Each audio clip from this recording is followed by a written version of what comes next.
This moment we're going to read from the Bible, the book of Matthew chapter 4. So if you have your Bible, please open in Matthew chapter 4 from verse 1.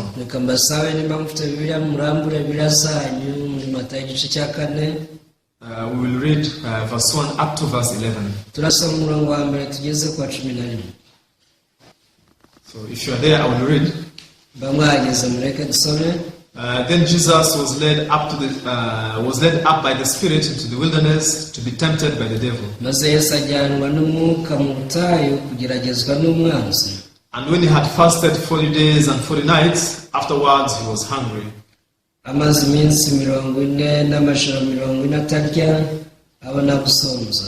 Now the tempter came to him, he said, "If you are the Son of God, command that these stones become bread."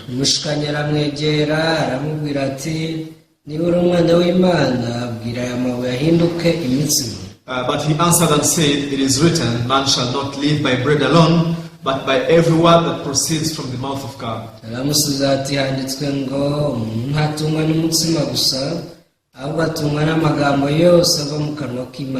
Then the devil took him up into the holy city, set him on the pinnacle of the temple.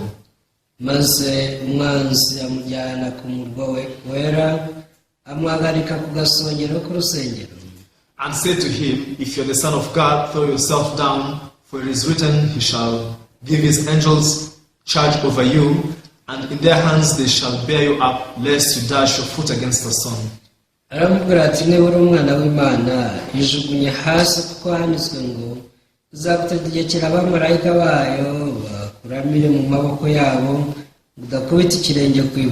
Jesus said to him, "It is written again, you shall not tempt the Lord your God."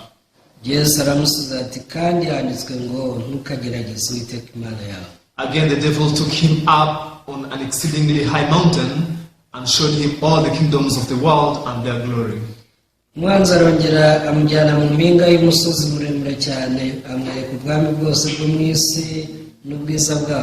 And he said to him, "All these things I'll give you if you will fall down and worship me."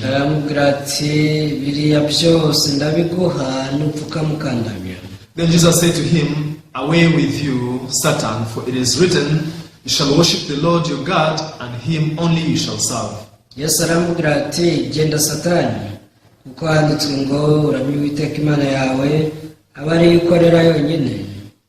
Then the devil left him, and behold, angels came and ministered to him.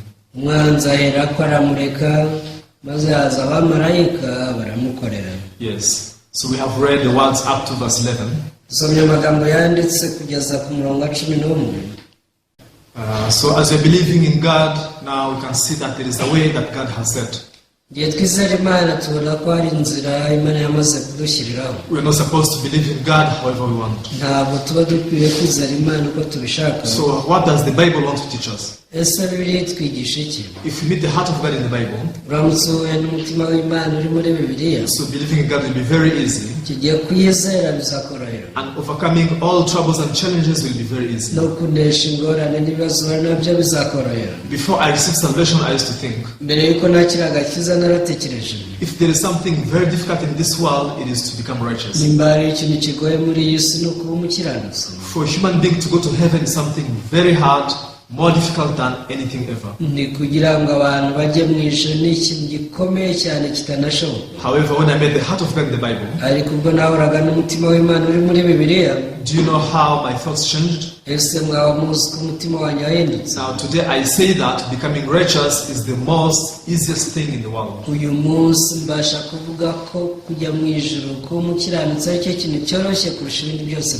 human being to be able to go to heaven is the most easy thing in this world. Those who have not discovered the heart of God in the Bible, now they will object to what I'm saying.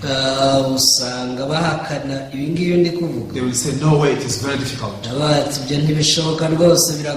However, I'm hopeful that once you also realize the heart of God in the Bible, you'll be able to understand what I'm talking about. Now, out of so many sports, I like football. nkunda umukino w'umupira w'amaguru Even many times I like to talk about it. kandi inshuro nyinshi muvugaho. The reason why I like it because when I'm watching football, I can see that this is a game that is made of so many strategies and tactics.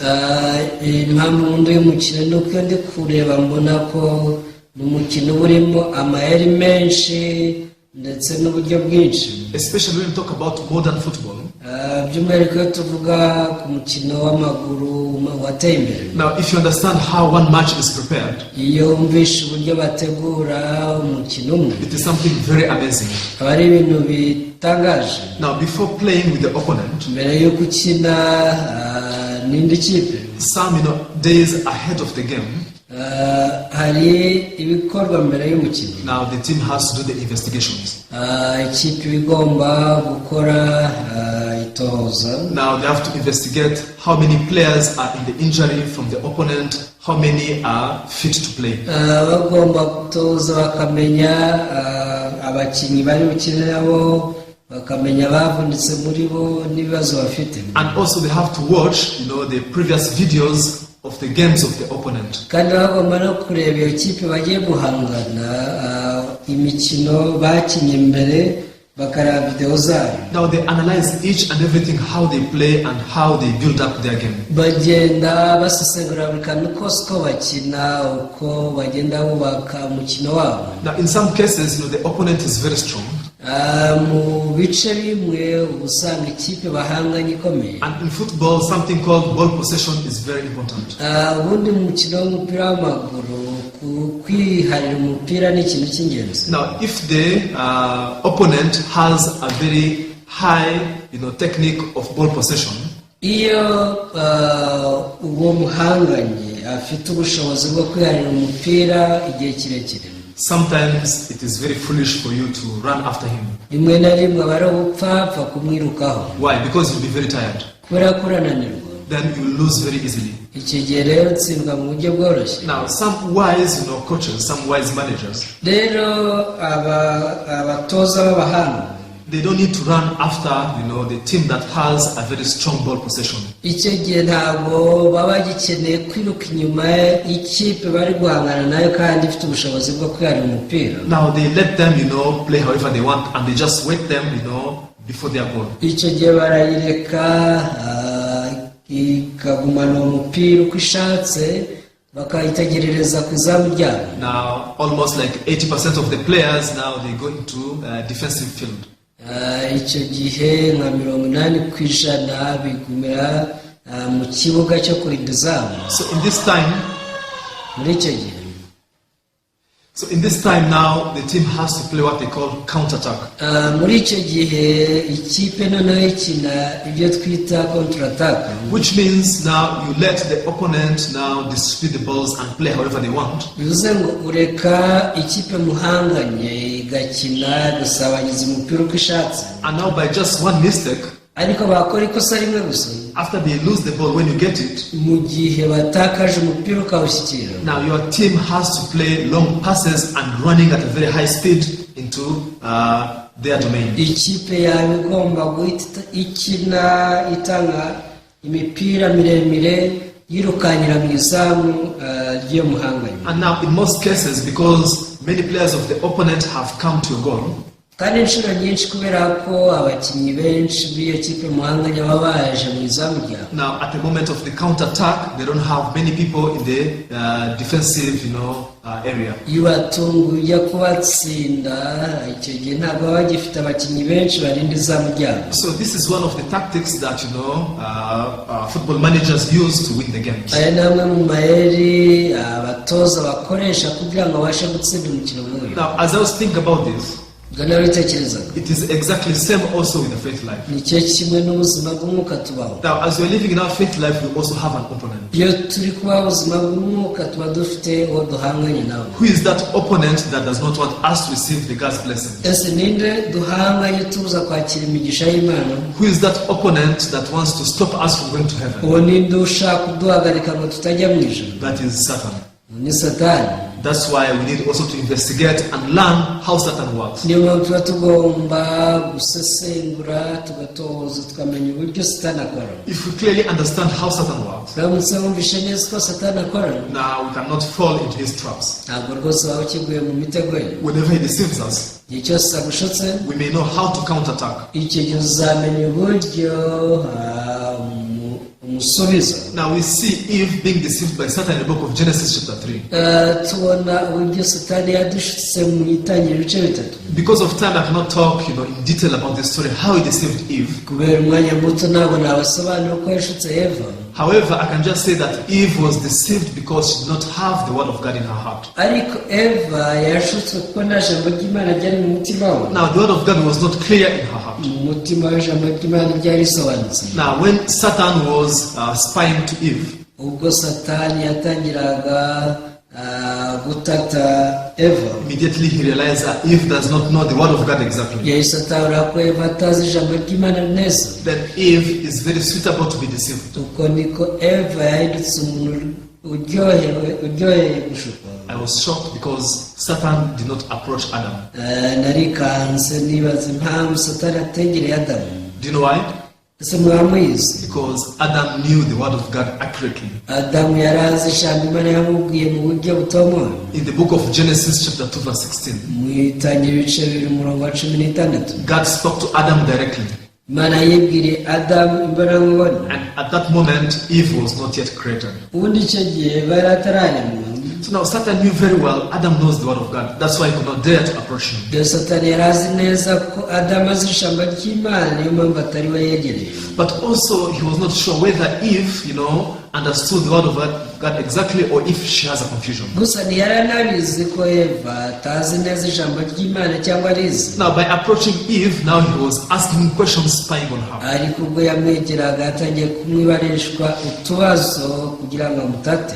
Did really God say indeed that she should not eat any fruit of this garden? ese koko Imana yababuje kurya ku mbuto zose zo muri iyi ngobyi?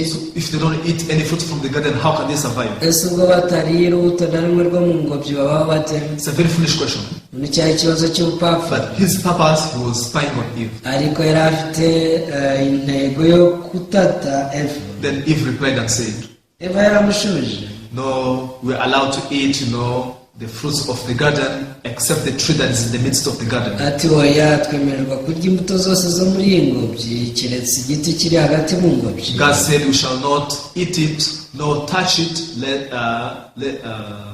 we may die. iki ni Imana yatubujije ngo ntituzakiryeho ntituzanagikoreho kugira ngo tutazapfa. That's not what God had said.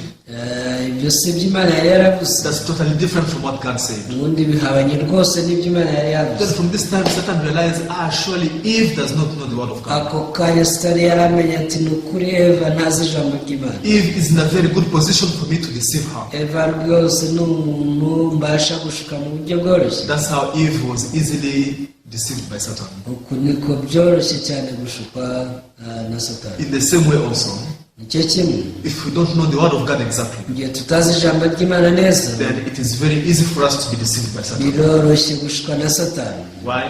kubera iki? Because we have nothing to protect us. nta kintu tuba dufite cyo kuturinda. Now, on other hands, the Bible says this is a spiritual war. ku rundi ruhande bivuga ko yari intambara y'umwuka. Now, as you are fighting in the war, mu gihe turwana mu rugamba, also the types of the weapons you have are important. burya intwaro uba ufite nazo ni ingenzi. Now, in the late 19th century, we had the colonization here in Africa.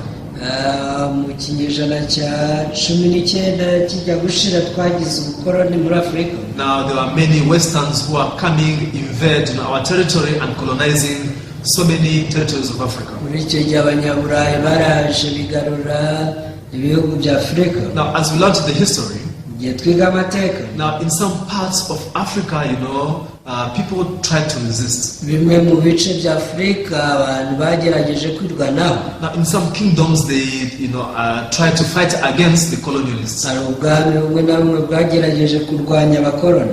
But what was the outcome? ese byatanze iki? Did they really prevail? ese koko babashije kubanesha? No way, they were defeated. ntabwo byashobotse, baranesheje. That's why almost all kingdoms, all countries, fell into the colonization. niyo mpamvu hafi ibihugu byose n'ubwami bwose bemeye kuba abakoroni. The only reason is one. Impamvu ni imwe, Because Westerns, they came with, rifles, guns and strong weapons. abanyaburayi baje bitwaje imbunda n'intwaro zikomeye. Then our ancestors could only fight with arrows. ariko abakurambere bacu bari bafite amacumu yonyine. How can you fight, with an arrow to the person, who has, very strong and, new weapons? ese ni gute wakoresha umwambi ukarwana n'umuntu ufite imbunda cyangwa se intwaro zigezweho? Even during the Korean War, no mu gihe cy'intambara ya koreya, North Korea attacked the South Korea. koreya y'amajyaruguru yateye koreya y'amajyepfo. And by the help of the Soviet Union, now they were attacking with tanks. icyo gihe leta zunze ubumwe z'abasoviyete zafashije koreya y'amajyaruguru bagakoresha za burende. Now, almost all South Korea was occupied. icyo gihe hafi igihugu cyose cya koreya y'epfo cyari kigaruwe. And according to what I heard, nibyo numvise, South Koreans were only fighting with rifles. nuko abakoreya y'epfo bakoreshaga intwaro gakondo gusa. If you have a rifle, how can you fight, a tank? ese ukoresheje intwaro gakondo ni gute warwanya burende? Because of that, they were almost defeated. ibi byatumye batsindwa. Now, by the intervention of the United States, ariko leta zunze ubumwe za amerika zaje kubashyigikira. so they supplied, very strong weapons, and now they could regain once again other territories. zaje zibaye imbunda zigezweho n'intwaro zigezweho, babasha gusubira mu butaka bwabo. So the type of the weapon you are using to fight in a war is very important. burya intwaro ukoresha mu rugamba urwo ari rwose ni ingenzi. Now think about our spiritual life. gusa n'abatekereza ku buzima bwacu bw'umwuka. If the spiritual life is a war between Satan and us, nimba ubuzima bw'umwuka ari intambara hagati ya satani natwe, then what kind of weapons do you use to fight against him? ubwo se uzakoresha iyo ntwaro mu murwayi? Just your wisdom, ubwenge bwawe, your understanding, imyumvire yawe, or maybe your good thoughts, cyangwa se ibitekerezo byawe byiza, the morals and logics. cyangwa se indangagaciro zawe. All these things cannot shake the devil ibyo bintu byose ntabwo byanyeganyeza umubiri, because he is very smart more than us. kubera ko aturusha ubwenge, He is even more older than us. araturuta no mu myaka. He is a spiritual being. ni ikinyamwuka, He lived in heaven. yabaye mu ijuru, So he knows so many things. azi ibintu byinshi cyane. With our understandings, our logics, and our determination, we cannot, defeat the devil. rero imyumvire yacu, nyirabwenge zacu ntabwo bishobora kunesha satani. That's not a proper weapon to fight with. iyo si intwaro nyayo yo kurwana na satani. Then what should you fight with? none ubwo uzakoresha izihe ntwaro? I want us to read the book of Hebrews chapter 4 verse 12. reka dusome abaheburayo 4:14. Now, please open up Hebrews chapter 4 verse 12. murambura igitabo cy'abaheburayo 4:12. Now, the Bible says, "For the word of God is living and powerful, and sharper than any two-edged sword, piercing even to the division of the soul and spirit, and of joints and marrow, and is a discerner of the thoughts and intents of the heart." kuko ijambo ry'imana ari rizima, rifite imbaraga kandi rikagira ubugi buruta ubw'inkota zose, rigahinguranya ndetse kugeza ubwo rigabanya ubugingo n'umwuka, rikagabanya ingingo n'umusokoro, kandi rikabangukira kugenzura ibyo umutima wibwira ukagambirira. Now, here the Bible says that the word of God is living. bivuga ko ijambo ry'imana ari ryo rizima, Also, the word of God is powerful. kandi rifite imbaraga, It is sharper than any two-edged sword. ngo rigira ubugi buruta bw'inkota zose. Maybe by the time now the Bible was written, muri iki gihe birayandikwa hari the two-edged sword maybe was the strongest weapon. inkota y'amugi abiri niyo yari ikomeye, yari intwari ikomeye. If the Bible was to be written in today's context, iza kwandikwa wenda muri iki gihe, maybe they could say it is more powerful than the atomic bomb. bari kuba bati ifite imbaraga ziruta iza bombe atomike. So anyway, the Bible says the word of God is living and powerful. ariko biravuga ngo ijambo ry'imana ni rizima, rifite imbaraga. Now, if I fight with the word of God, mu gihe ndwana n'ijambo ry'imana, nothing, can dare to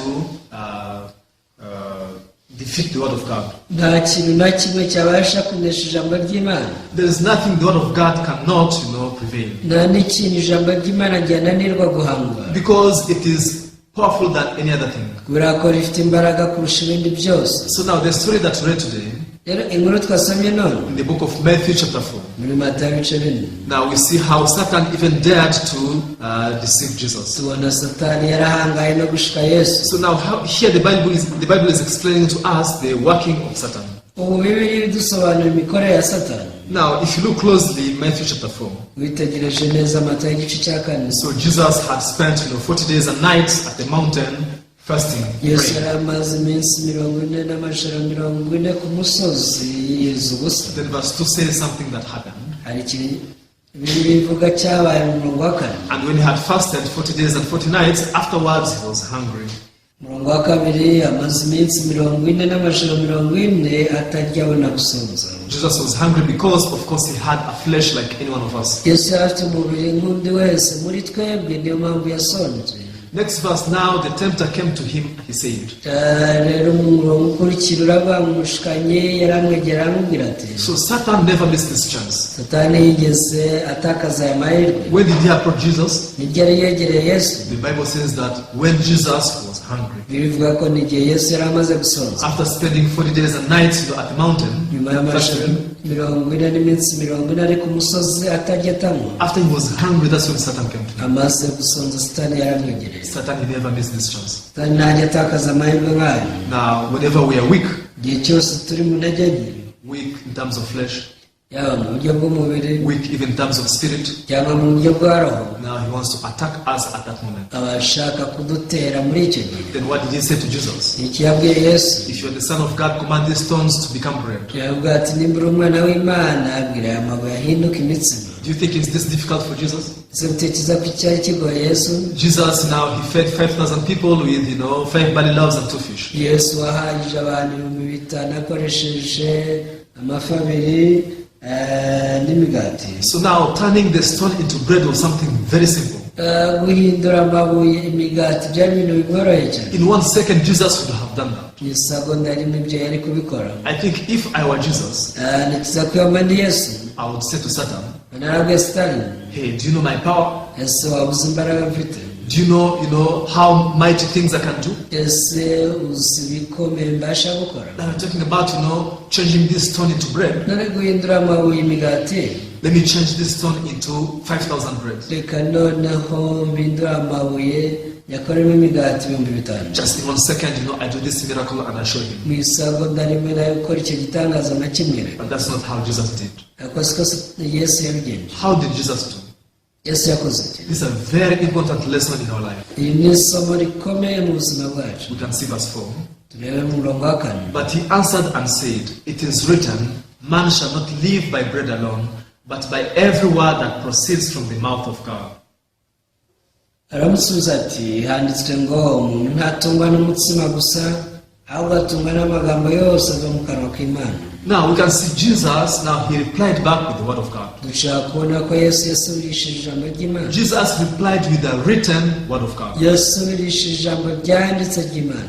Although he was more than able to perform the miracle, nubwo yari afite imbaraga zakora ibitangaza, but Jesus, he knew exactly the deceits of the devil. ariko Yesu yari azi neza imitego ya Satani yari. That's why even to fight him back and to defeat him, he used the written word of niyo God. mpamvu kumurwanya nawe kugira ngo amuneshe yakoresheje ijambo ry'Imana ryanditswe. Everyone, we're the people who always fall into temptations. twese turi abantu bahora bagwa mu bishuko, We're the people who always commit sin. turi abantu buri gihe bakora ibibi. Then Satan deceives us into falling into self-condemnation. Satani akadushuka ngo twicireho iteka. Do you know how people fight back him? ese mwamuzi uburyo abantu barwanya Satani? They just try to justify themselves. bagerageza kutsindishiriza gusa. No, I didn't commit that. ntabwo ari njye wabikoze. No, they lied for me. bambeshye. No, I didn't do like that. sinabikoze. Or otherwise, cyangwa they try to sanctify themselves. ukaba watereka niyeze nabikoze, God, forgive me. mwana mbabarira, Or maybe pray very hard. reka nsenge cyane. Now we can see that in their spiritual battle, they have nothing to do with the word of God. ubona ko mu buzima bwabo mu ntambara y'umwuka nta ntwaro n'imwe baba bafite ijambo ry'Imana. The reason why God gave us His word icyatumye Imana iduha ijambo ryayo It's because His word is a weapon to fight against the deceits of the devil. ni ukuzi ko ijambo ryariyo ntwaro twakoresha turwanya imitego ya Satani. So that when Satan has attacked you, ubwo Satani agutera hey, you are a sinner, akakubwira ati uri you umunyabyaha, have lied, warabeshye, you have stolen, waribye, you will go to hellfire. uzajya mu rutazima. Instead of just saying, oh God, please forgive me, akubwira Imana uti Imana mbabarira, you need to speak out the word of God. ugomba kuvuga ijambo ry'Imana Yes, I committed sin. uti nibyo kuko nakoze ibyaha, However, it is written, ariko byanditswe ngo they are justified freely by His gift through the redemption of Jesus Christ. abantu batsindishirizwa n'ubuntu bwayo bahereye ubusa kubwo gucungurwa kubonerwa muri Yesu Kristo. Yes, I have spoken lie. Yes, I have not stolen something. nibyo narabeshye naranibye, But it is written, ariko byanditswe ngo those who believe in Jesus Christ, now they have overcome death and they have entered into life. abamwizera bavuye mu rupfu bageze mu bugingo. Now, in whatever temptation and whatever deceit that we face, mu gishuko cyose wahura nacyo, God wants us to speak out His word. Imana ibishaka ko tuvuga ijambo ryayo. God wants us to declare His promise. Imana ibishaka ko twerura tugatangaza isezerano yaduhaye, Not only speaking back to Satan, atari ukuribwira Satani but gusa, also to speak to ourselves. no kuryibwira ubwacu. Because after we speak to ourselves, tumaze kwibwira isezerano, then it can kick out all the condemnation from our heart. iryo ryirukana urubanza rwose rwo mu mutima. Remember, the Bible says the word of God is, alive and powerful. wibuka ijambo ry'Imana rivuga ko ijambo ryayo ari rizima kandi rifite imbaraga. It is sharper than any two-edged sword, ni ijambo rifite imbaraga kurusha inkota ya munjabiri, piercing to divide, the bone and the marrow. ryihutira rwose kugenzura rigatandukanya ubugingo n'umusokoro. Wherever this kind of sword now strike, igihe iyi nkota isatuye, there is nothing that can resist it. nta kintu na kimwe cyayirokoka, It divides everything, exactly. kuko itandukanya ibintu byose mu buryo buhamye. Once it strikes the deceits of Satan, mu gihe ihinguranyije imitego ya Satani, they cannot stay alive in your heart anymore. ntabwo iyo mitego ikomeza kuba mu mutima wawe. Now, this is what now the life of Jesus can teach us according to Matthew chapter 4. iki ni cyo dushobora kwigira mu buzima bwa Yesu Kristo muri Matayo ibice bine. Now, we can read also verse 5 and 7. dusome n'uwa gatanu n'uwa karindwi. Okay, verse 6 and 7, sorry. gatandatu na karindwi. And said to him, if you are the Son of God, throw yourself down, for it is written, He shall give His angels charge over you, and in their hands they shall bear you up, lest you dash your foot against the stone. cyangwa ati niba uri umwana w'Imana ijugunye hasi, kuko handitswe ngo izagutegekera abamarayika bayo bakuramire mu maboko yabo ngo udakubita ikirenge ku ibuye. Jesus said to him, it is written again, you shall not tempt the Lord your God. Yesu aramusubiza ati kandi handitswe ngo ntukagerageze Uwiteka Imana yawe. So now here you can see Satan has so many different kind of schemes to deceive people. hano turabona ko Satani yari afite imitego myinshi yo gushukisha abantu. Now here in verse 6, even he used a written scripture. mu murongo wa gatandatu yakoresheje ibyanditswe, However, problem, this was not a scripture talking about Jesus, ariko si ibyanditswe byavuga kuri Yesu, which means he misused even the scriptures. bivuze ko yanakoreshaga nabi ibyanditswe. In the book of Psalms, I think it's chapter 91, the Bible talks about the prayer of Moses. Zaburi ya 91 hari isengesho rya Mose. Now, Moses was praying for the children of Israel, Mose arimo asengera Abisirayeli, and there we find this quotation. aho niho dusanga iyi mvugo Satani yakoresheje. It has nothing to do with what Satan was saying. nta nihuriye n'ibyo Satani yavugaga hano. Everyone, even though we may know the word of God, nubwo twaba tuzi ijambo ry'Imana, but that is not enough. ariko ibyo ntibihagije. We need to know the word of God exactly. tugomba ahubwo kumenya ijambo ry'Imana mu buryo nyabwo, Just knowing the word of God and knowing the word of God exactly, these are two different kind of things. kuko kumenya ijambo ry'Imana no kumenya ijambo ry'Imana mu buryo buhamye ni ibintu bitandukanye. You remember when Eve now replied back to Satan, mwibuka ubwo Eva yasubizaga Satani, now she spoke something that is similar to what God had said. yavuze ibintu bisa n'aho ari iby'Imana yavuze, But the problem, it was not the accurate, word from God. ariko ikibazo ntabwo ryari ijambo ry'Imana rihamye. So we can say that, that was not the word of God. rero tuvuga ko iryo ritari ijambo ry'Imana. Knowing the word of God exactly, it is very important. kumenya ijambo ry'Imana nk'uko riri neza, ibyo ni ibintu by'ingenzi. So now Jesus, again, he countered attack with the written word. uku niko Yesu yashubije Satani nanone akoresheje ijambo ry'Imana. It is written again, you shall not tempt the Lord your God. Aravuga ati handitswe nanone ngo ntukagerageze Uwiteka Imana yawe. Now we can also check, how Satan kept deceiving Jesus. Turebe ko yakomeje kumushuka. Verse 8. Again the devil took him up on an exceedingly high mountain and showed him all the kingdoms of the world and their glory. Mwanzi arongera amujyana mu mpinga y'umusozi muremure cyane amwereka ubwami bwose bwo mu isi n'ubwiza bwabo. And said to him, all these things I'll give to you if you fall down and worship me. Aramubwira ati biriya byose ndabiguha nupfuka mukandamira. Then Jesus said to him, away with you, Satan, for it is written, you shall worship the Lord your God, and him only you shall serve. Yesu aramubwira ati genda Satani, kuko handitswe ngo uramye Uwiteka Imana yawe abariyikorera yonyine. Now again you can see Jesus kept saying, it is written, it is written, it is written. Turabona Yesu akomeza kuvuga ati handitswe ngo, handitswe ngo, handitswe ngo. Now we can see that now the person who is having the written word of God in their hearts, this is the protection for him. Rero tubasha kubona ko umuntu ufite ijambo ry'Imana ryanditswe mu mutima we aba ari ingabo imukingira. Even after I received salvation, na nyuma yo kwakira agakiza, after I born again, now Satan kept judging me and condemning me because of my weakness and my shortcomings. nyuma yuko munsi bwa kabiri Satani yakomeje kuncira urubanza agendeye ku ntege nkeya zanjye. And sometimes it really seems that I'm going to fall into a confusion. kandi rimwe na rimwe mbona koko ngiye kugwa mu rujijo. However, God reminds me the word that He has given me in my heart. ariko Imana yakomeje kunyibutsa ijambo yampaye mu mutima wanjye. The word of God which does not change. Ijambo ry'Imana ridahinduka. It is able to relieve me once again. Ribasha kunzahura. It is able again to empower me and stand in the firm faith. Ribasha kumpa izindi mbaraga nkashingwa mu kwizera. For it is written, your sins and your lawless deeds I will remember no more. Kuko byanditswe ngo ibyaha byawe n'ubugome bwawe sinzabyibuka ukundi. This is the promise that God has given me. Iri ni isezerano Imana yampaye. Even though I have followed my flesh, even after I have received salvation. Nubwo rero kwakira agakiza nibonye nkurikira kamere yanjye. Although I fell into my weakness and I have committed sin. Nubwo naguye mu ntege nke ngakora ibibi. But it is written.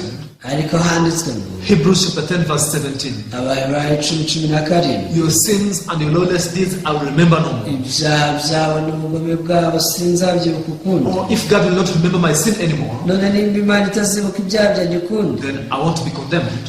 ntabwo rwose nzacirwaho iteka. I want to go to hell. Sinzajya mu rutazima. I am a righteous man. ahubwo ndi umukiranutsi. Now I'm able once again to gain power by the strength of the word of God. ubwo niko nongera ngasubizwamo imbaraga kubw'ijambo ry'Imana n'imbaraga zaryo. This is something very important. Iki ni ikintu cy'ingenzi. Those who don't have the word of God in their hearts. abadafite ijambo ry'Imana mu mitima yabo. Do you know what kind of weapons they use to fight against the deceits of the devil? muzi ngo ni izihe ntwaro bakoresha barwanya imitego ya Satani? Many prayers.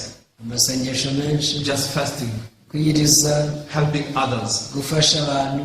All of these things are like to fight, a tank using arrows. burya ibyo byose ni nk'uko wakoresha umwambi urwanya burende. Satan is just laughing at you. Satani burya aba ari kuguseka. Because all of those things are not powerful. kuko ibyo byose nta mbaraga bifite.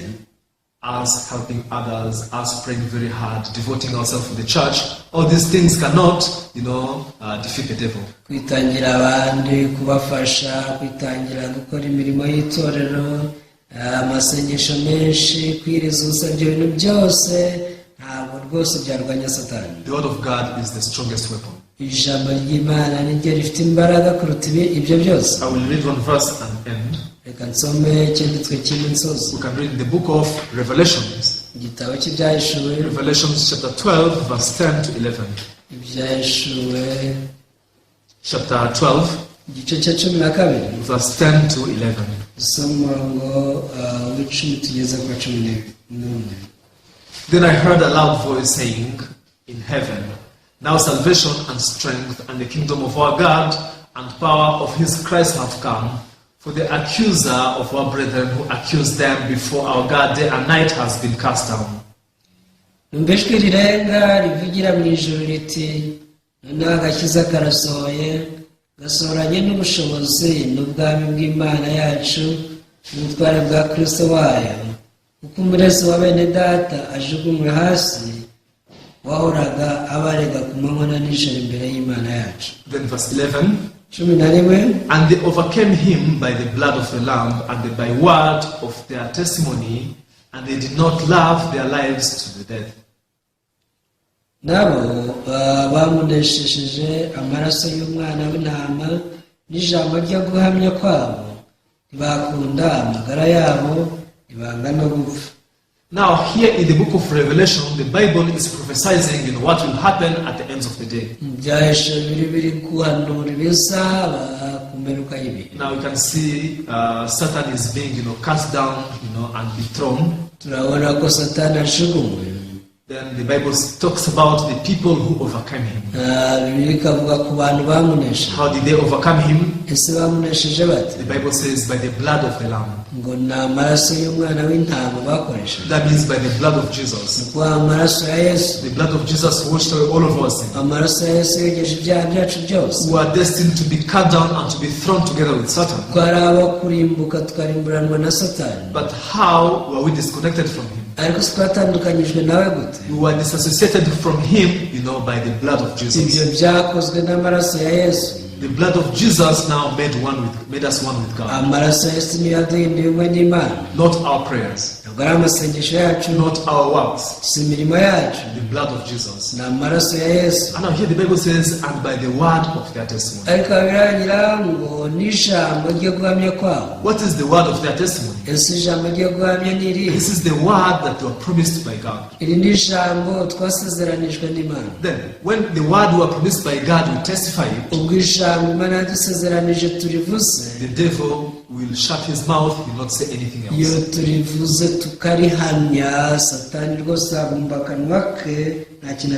Because the word is more than powerful to defeat him. I urge you, please, every time speak out the word of God.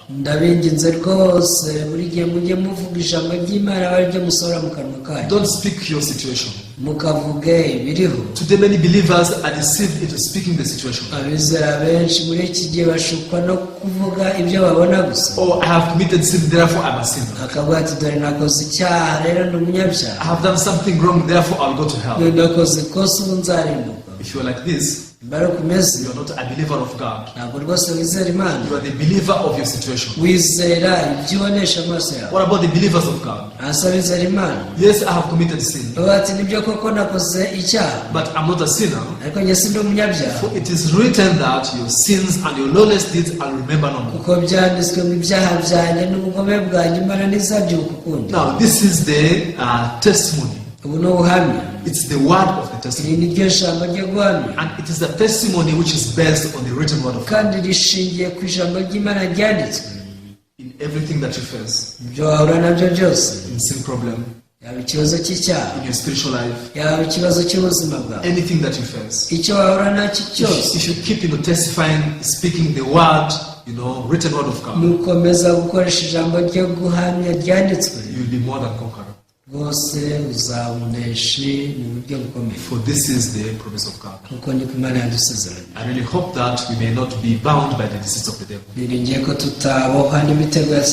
Yeah, thank you very much. Today we'll share up to here. Let me pray and we shall end. Heavenly Father, we thank you for this moment. We thank you that you have blessed us to reveal the precious secrets unto us. Lord, this time you have given us an opportunity of preaching the gospel to many people online. But even if we preach, if you don't send us people, no one can follow. I pray that you move many people so that they may listen to your word.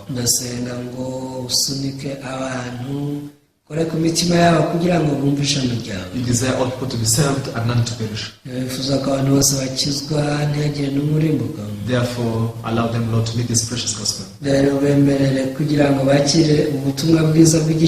For many years, they were deceived by the wrong doctrines. imyaka myinshi babaye bashuka mu nyigisho zipfuye. Even though Jesus died for us, shed his blood and made us righteous. nubwo yesu yapfuye ari twapfira akamena amaraso ari yameneye ngo twozwe ibyaha byacu, But until today, people they don't have their eyes to see that. ariko niyo munsi abantu benshi ntibafite amaso yo kubibona. How sad may you be, Lord, to see how people are still condemning themselves. ese bibabaje bingana iki kubona abantu bakiciraho iteka. Allow this word, Lord, to reach many people so that they may be born again truly. wemerera abantu ijambo ribagereho ari benshi kugira ngo bahinduke abakristo bavutse ubwa kabiri by'ukuri. We thank you, Father.